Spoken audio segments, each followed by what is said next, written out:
여러분 반갑습니다. 다한다 종합사회 광수입니다. 오늘은 중학교 3학년 사회 6단은 국제사회와 국제정치 두 번째 시간으로 국제사회의 갈등과 협력 단원을 학습하도록 하겠습니다. 이 단원의 학습 목표는 국제사회에 존재하는 다양한 모습을 설명할 수 있고 공존을 위한 외교적 노력에 대해 탐구할 수 있다입니다. 그럼 먼저 국제사회의 경쟁과 갈등 원인에 대해서 살펴보도록 하겠습니다. 1980, 90년대 이전과 이후로 나누어 국제사회의 경쟁과 갈등 원인이 어떻게 달라졌는지 비교하면서 알아보도록 하겠습니다. 1980, 90년대 이전에는 세계는 양대 진영으로 나누어 대립하고 있었습니다. 즉 미국과 영국을 중심으로 하는 자유진영과 소련과 중국을 중심으로 하는 공산주의 진영으로 나누어 대립하고 있었습니다. 이 당시의 이러한 대립되는 체제를 냉전체제라고 하였고 또 이 당시를 냉전시대라고 합니다. 냉전시대에는 자유주의 이념을 가졌느냐 공산주의 이념을 가졌느냐 이 이념이 경쟁과 갈등의 가장 큰 원인이었다고 할 수 있습니다. 그래서 서쪽의 자유주의 이념 지형과 동쪽의 공산주의 이념 진영 이래서 동서 문제라고도 하였습니다.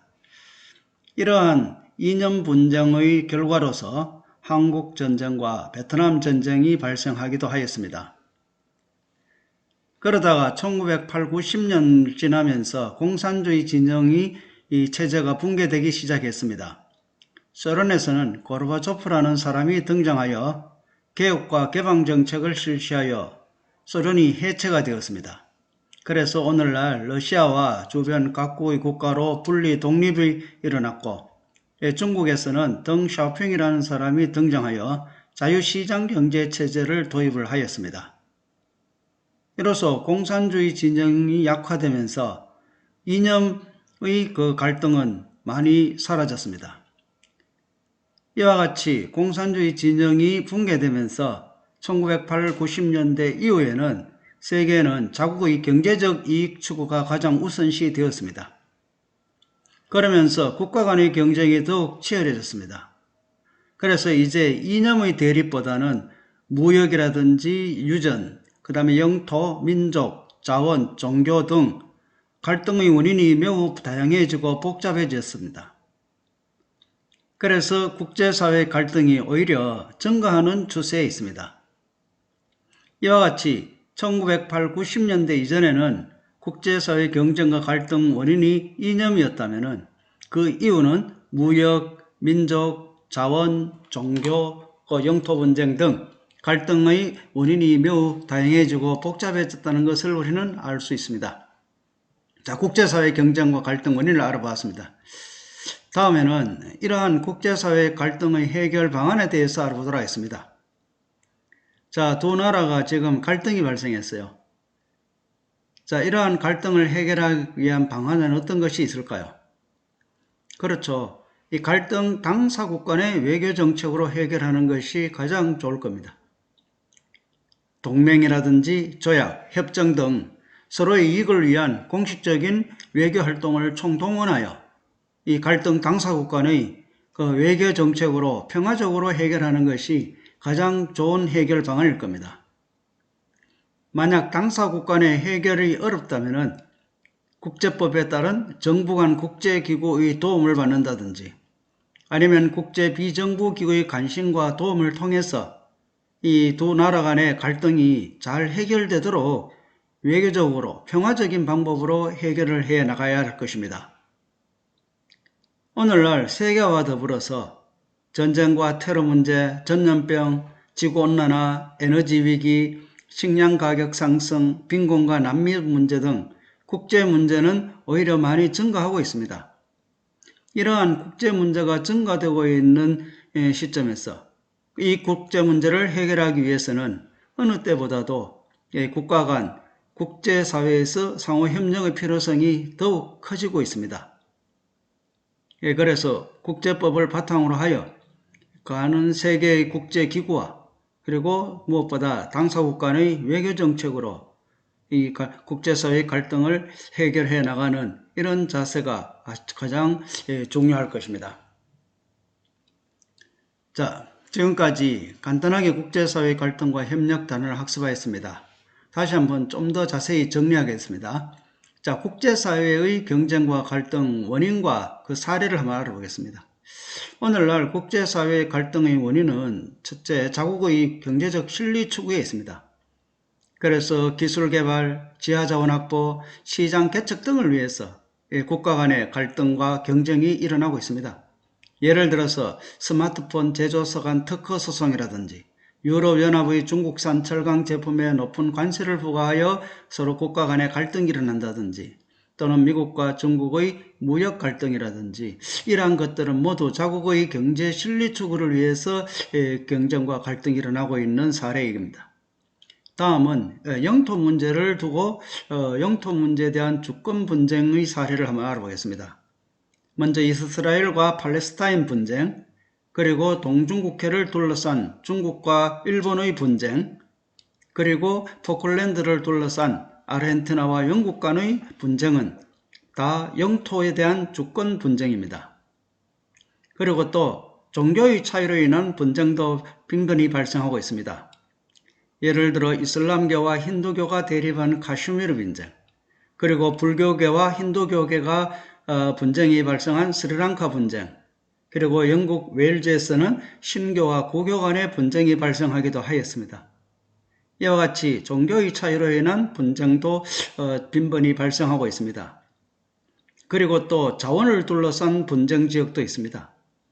페르시아만 연안이라든지 그리고 카스피해 연안, 그리고 북해 연안 이런 지역에서는 주로 석유와 천연가스 등을 둘러싼 분쟁이 발생하고 있는 지역입니다. 그리고 또 특히 오늘날에는 이 사이버 공간상에서의 국가 분쟁도 증가하는 추세에 있습니다. 그래서 해킹이라든지 이러한 것들을 통하고 그리고 또 불법 복제 등 이 사이버 공간에서의 국가 분쟁도 증가하는 추세에 있습니다. 자, 국제사회의 원인과 사례를 살펴보았습니다. 다음은 이러한 국제사회 문제를 해결하기 위한 방안에는 어떤 것들이 있는지 살펴보도록 하겠습니다. 먼저 국제사회의 협력이 가장 중요합니다. 이 국제사회의 상호 이익과 공존을 위해서 서로 협력을 해야겠죠. 그래서 동남아시아 국가연합, 북미 자유무역협정, 유럽연합 등 지역경제협력체를 구성해서 서로 협력을 하면서 경제 문제를 해결하고 그리고 또 국제연합 기후변화 협약 당사국 총회 등 이 각종 환경 문제 등 공동 문제를 해결하기 위한 여러 가지 협약이라든지 또는 의정서 등을 발표를 하기도 합니다. 그리고 또 각 국가는 국제법 준수를 위해서 노력을 해야 되고 그리고 또 다양한 국제기구를 결성하면은 거기에 참여하여 활동을 적극적으로 해나가야 할 것입니다. 그래서 국제연합이라든지 세계무역기구라든지 이러한 국제기구의 질서를 우리는 또 지키는 데 동참을 해야 되겠죠. 그리고 또 각종 민간단체를 통한 노력도 필요합니다. 비정부기구, 국경 없는 의사회, 그린피스, 월드비전 등 이런 비정부기구를 통해서 또 국제사회 문제를 해결하도록 우리는 참여를 하고 노력을 해야 되겠죠. 그리고 또 공존을 위한 그 외교적 노력도 기울여야 됩니다. 특히 한 국가가 국제사회에서 자국 이익을 평화적으로 달성하려는 활동을 외교라 하고 이러한 전략을 우리는 외교 정책이라고 합니다. 그래서 특히 갈등 당사국 간에는 이러한 외교 정책을 통해서 갈등 문제를 해결하는 것이 바람직할 겁니다. 그래서 전통적으로는 대사의 교환, 정상회담, 정부 간 협상 등 이 정부 간 활동이 외교 정책의 중심이었습니다. 그러나 최근에는 이 외교의 경향이 스포츠나 문화 등 민간 차원의 외교 활동도 활발히 전개되고 있습니다. 그래서 민간 차원의 외교 활동이나 정부 간 외교 활동이나 이 외교로서 국제사회의 문제를 해결하는 노력도 필요할 것입니다. 자, 우리나라의 외교 활동을 보면은 우리나라도 국제사회 기구에 가입을 하여 국제법을 준수를 선언하고 있습니다. 그래서 국가안전보장, 평화통일을 위한 국제 여건 조성, 그리고 경제적 이익 추구를 위한 통상정대를 노력하고 또 국제사회의 문제를 해결하기 위해서 우리 여러 국제기구에 가입하여 국제사회의 평화와 문제를 해결하는데 우리나라도 적극 가담하고 있습니다. 자, 이상으로 국제사회의 갈등과 협력 단원의 학습을 마치겠습니다. 문제로 몇 가지 정리하겠습니다. 첫째, 1980년대 이전 국제사회의 주요 갈등의 원인이 무엇이었는가? 그렇죠? 이념이었죠. 그래서 80년대 이전에는 이념이 국제사회의 주요 갈등 원인이었으나 그 이후에는 무역이라든지 영토라든지 종교라든지 각국의 경제적 실리가 중시되면서 이 갈등의 양상이 다양해졌다 하는 것을 우리는 배웠습니다. 자, 2번 미중 무역 갈등, 각국의 관세 정책을 행하는 가장 큰 이유는 무엇일까요?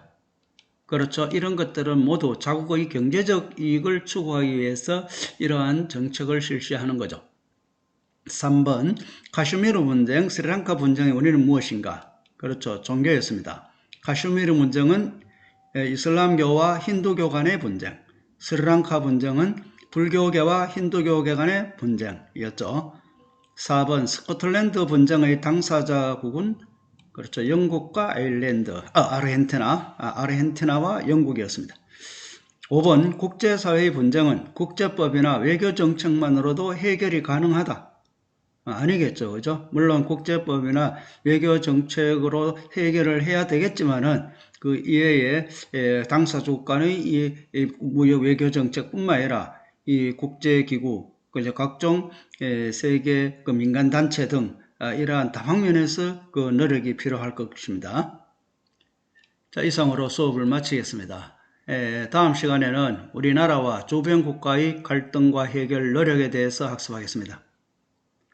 여러분, 무슨 일이든 할 수 있다고 생각하는 사람이 해내는 법이다. 이런 말이 있습니다. 그래서 여러분들이 어떤 일이든 시작하기 전에 미리 포기하거나 할 수 없다고 겁을 내지 말고 좀 힘든 일이라도 이걸 용기를 내서 할 수 있다고 긍정적인 생각을 하고 그 일을 추진하면은 훨씬 더 그 일을 해낼 수 있는 확률이 높아집니다.